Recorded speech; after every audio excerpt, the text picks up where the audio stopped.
Did you know New York has a waterfall taller than Niagara, a mountain range still growing, and a subway station frozen in 1904 that almost nobody has ever seen? Most people think New York is just the city, but the Empire State hides some of the most insane secrets on the planet. Buckle up. Here are 30 mind-blowing facts that will change how you see New York forever.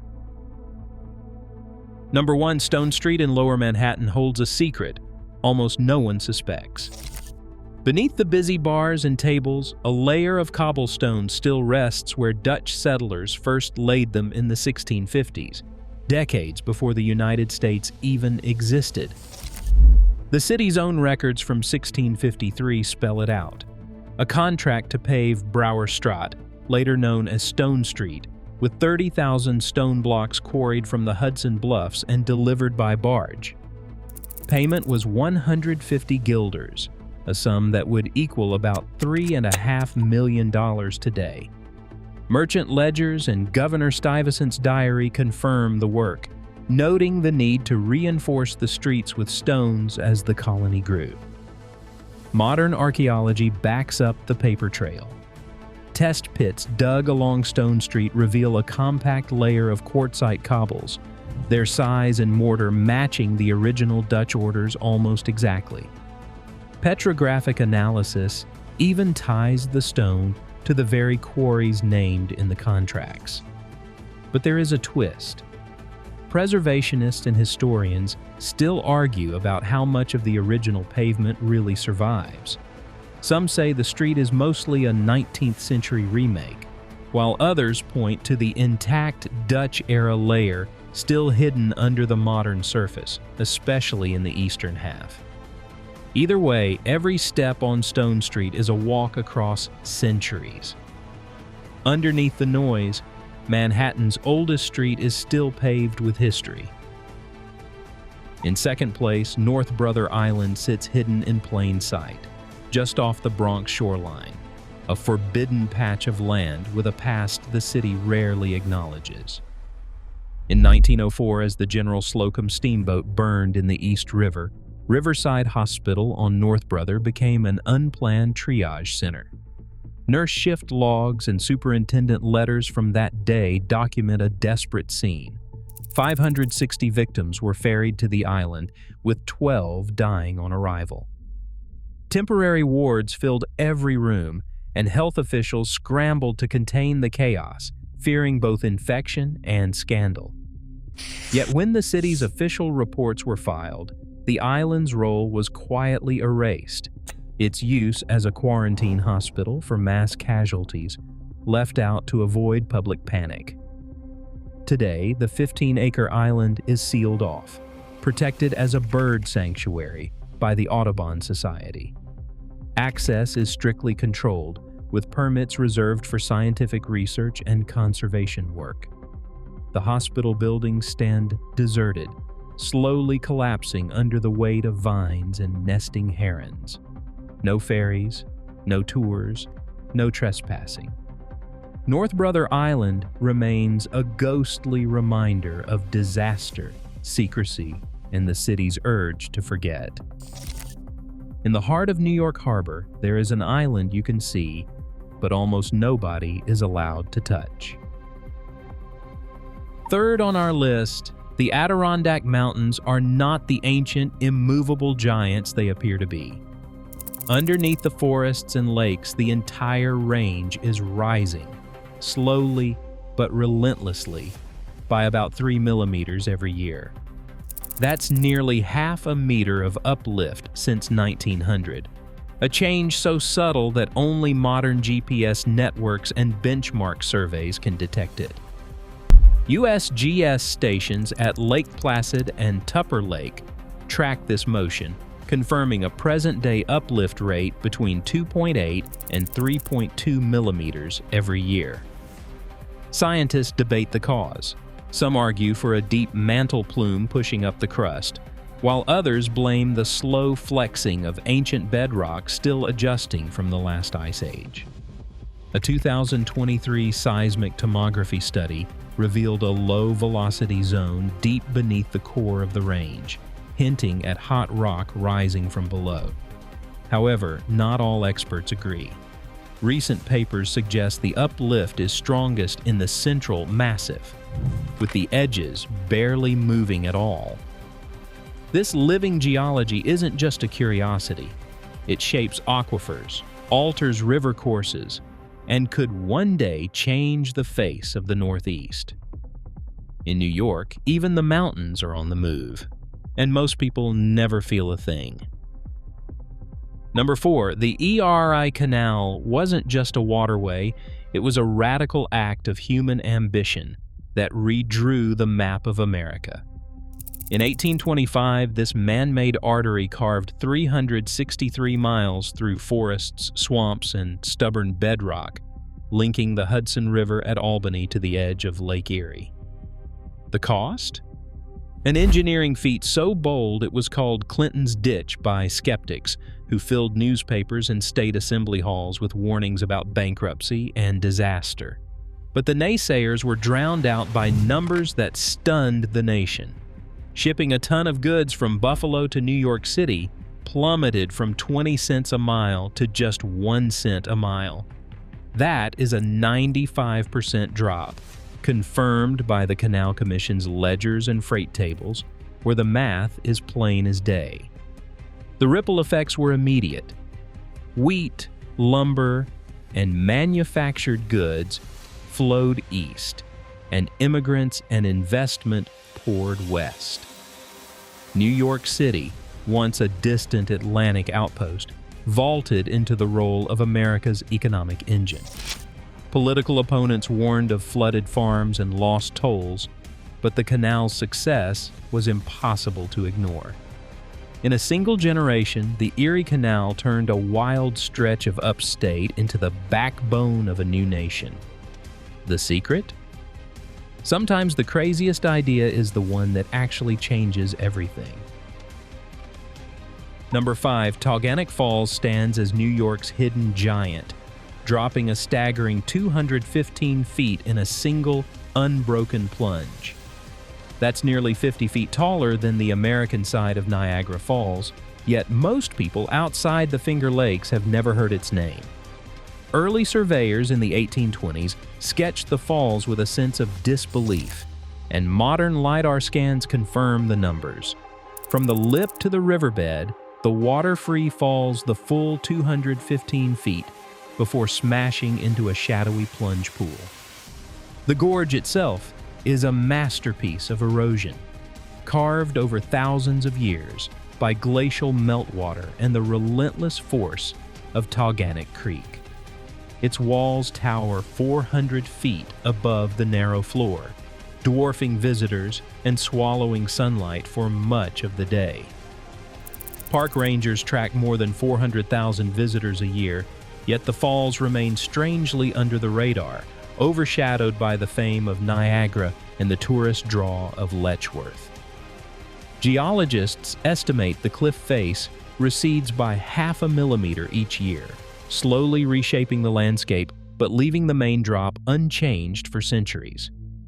Here, raw nature outpaces human ambition, and New York's tallest waterfall hides in plain sight. Tauganic Falls doesn't just beat Niagara for height, it rewrites the state's natural pecking order. Number 6.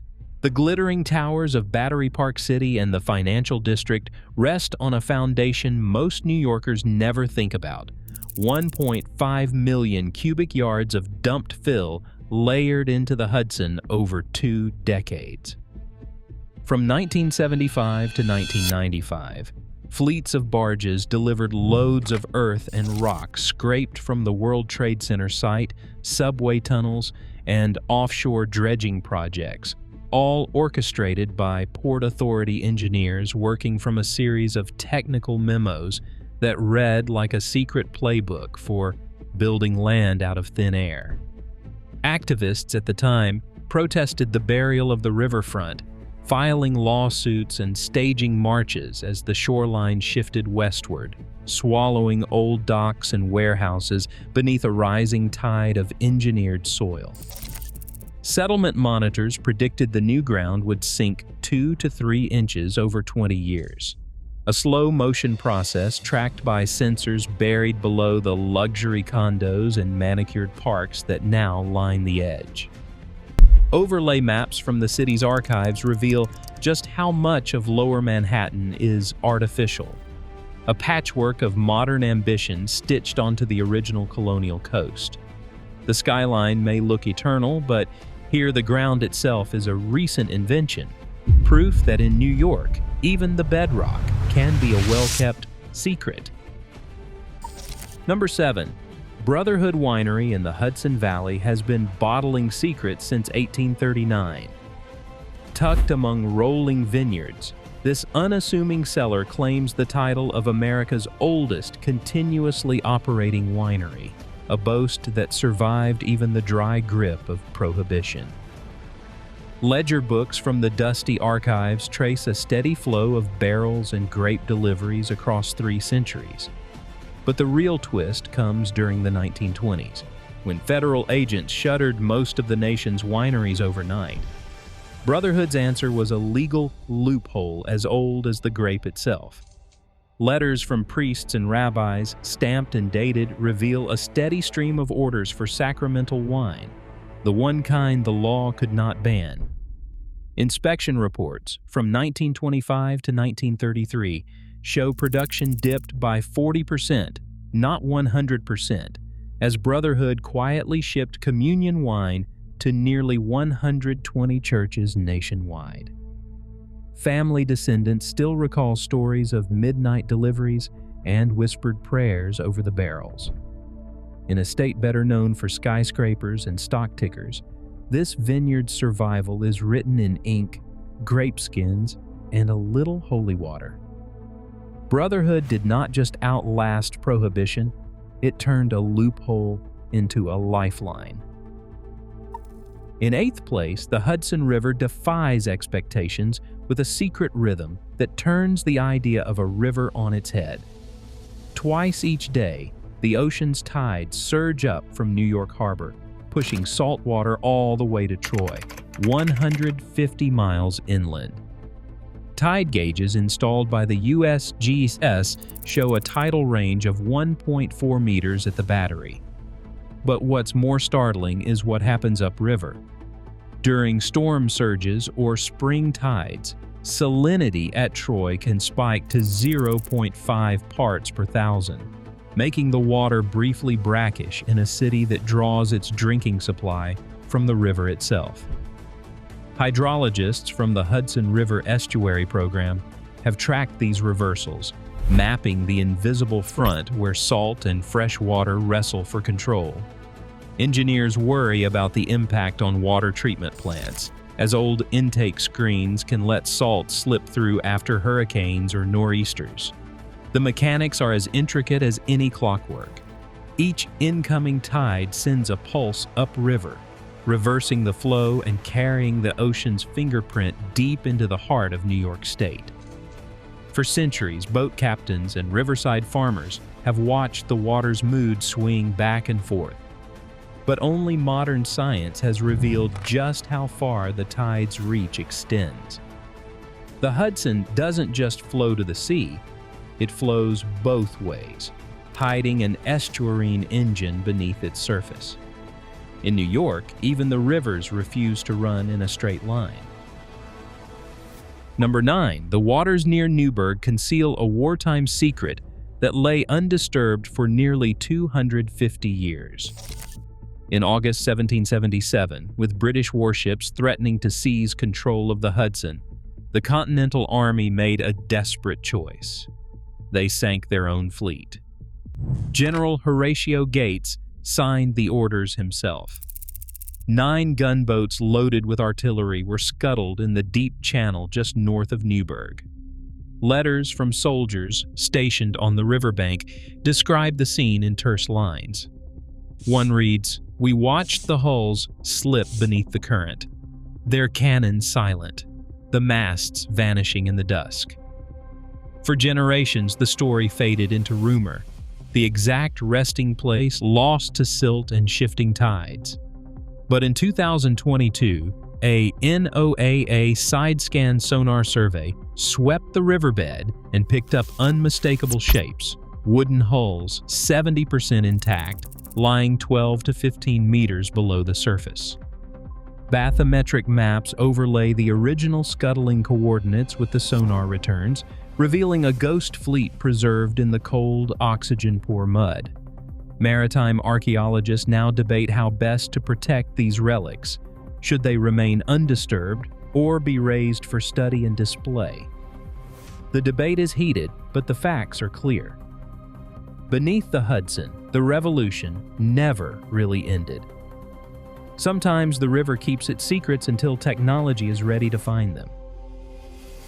And finally, in first place, the South Shore of Long Island is vanishing faster than almost anywhere else in New York, sometimes by as much as 2 feet every single year. The numbers are relentless. Over the past 3 decades, shoreline surveys from the USGS and the state's Department of Environmental Conservation record an average annual retreat of 0.64 meters, or just over 2 feet, along barrier islands like Fire Island, Jones Beach, and West Hampton. That's not just sand lost to the waves, it's entire neighborhoods inching closer to the Atlantic, triggering a legal and financial storm that shows no sign of letting up. Homeowners have filed lawsuits against the state, desperate to stop new buffer zones that ban rebuilding on eroded land. Court transcripts and settlement records tell the story. Millions in compensation funds and bitter fights over who should pay for the sand that keeps the beaches alive. Meanwhile, New York pours more than $200 million a year into renourishment projects, trucking in mountains of sand just to buy a little more time. Scientists warn that these fixes are temporary, and each new storm can erase years of work overnight. On Long Island's edge, the battle between land and sea is fought in courtrooms and budgets as much as on the beach itself. The twist? The Empire State's most famous summer playground is now a front line in the fight against vanishing coasts, and the clock is ticking. Across all 10 secrets, one pattern emerges. New York's wildest truths hide in plain sight, woven into its streets, rivers, and history. The Empire State is not just skyscrapers, it is a living archive of forgotten marvels and ongoing transformations. Every layer reveals another world beneath the obvious. In New York, the real story is never just what you see. What did you find most surprising? Let us know in the comments.